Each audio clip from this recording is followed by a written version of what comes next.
Oh, do you have not any group members? No, I have we're all one. here. Oh, okay. Good. All right, here we go. Raise your hand if you think like drugs like LSD, meth, and cocaine are bad for you. So, just about everyone, which is the case with most people across the country. But the spread of these drugs should be fought through more lenient laws and therapy, and not through hardline bans and incarcerations. Current drug laws are ineffective of solving the problems of the drug epidemic. However, there are those who still believe that these hardline rules are the most effective solutions, such as Barry A. McFarry, a four-star general, who in his address, Laws Against Drugs Protect Society in 2001, claimed focusing on these laws will help protect us against the drug epidemic. Likewise, James Zanardi, a professor of sociology, said legalizing drugs would only make them more appealing. However, banning drugs has only led to higher incarceration rates and has not lowered usage at all. In fact, we're finding that it's actually increasing over time.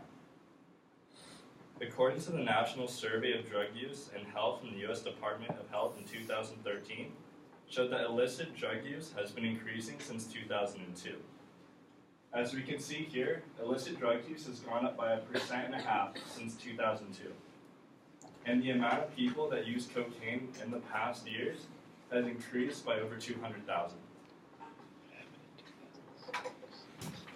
And cocaine is one of the most controlled substances in the United States.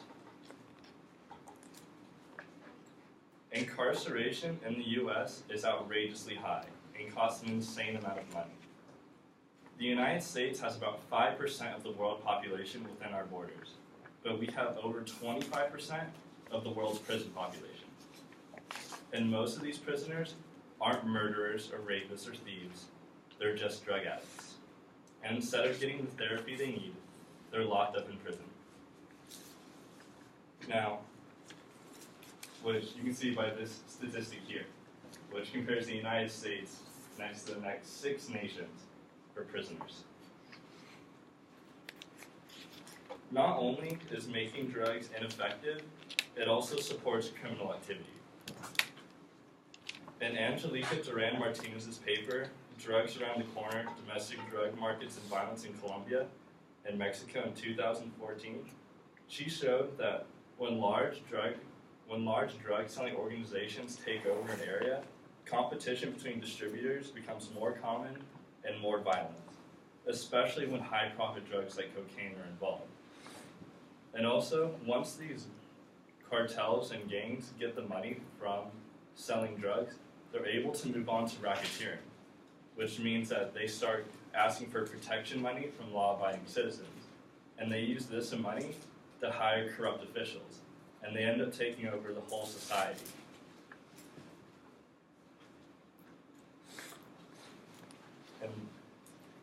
And do the math, while the illegal drug business is thriving by Oriana Zill and Bergman, she says that this money often goes to the cartels and is taken out of the economy. So it's not taxable, and it destroys actual jobs.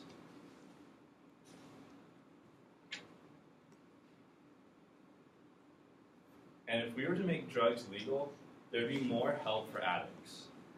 In Switzerland, the new drug policy from 2002, according to the Swiss drug policy by Chantal Collin, they have started a program where if you've been an addict for 2 or more years and you show that you're unhealthy, you can go into this clinic and they'll give you free heroin, which may sound a little extreme, but every dose is rated for purity and is given to you by a physician. And they have found that over the past years, the amount of people in their program that sell heroin to feed their addiction has gone down by 80%. And the amount of HIV in Switzerland as a whole has also decreased, and the amount of violence associated with heroin addicts has decreased by another 60%.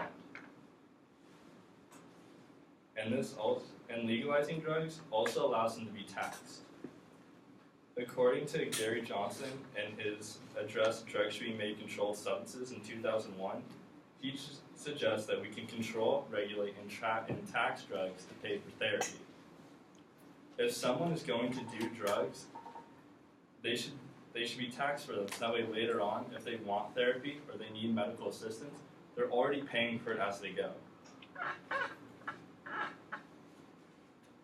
And going back to Switzerland, this is what their facilities look like. They're very clean and very organized. By legalizing drugs, or at least making drug laws more lenient, we can have a more controlled environment that will support healthier use and less crime. Drug money that goes to the United States and to countries like Mexico and Colombia is killing thousands of innocents that have nothing to do with it. And even here at home, in poor areas, drugs often control the streets and violence erupts at random. So by legalizing them, we could help move to a more healthier America and a more peaceful society, not only for us, but for the countries that we help fund.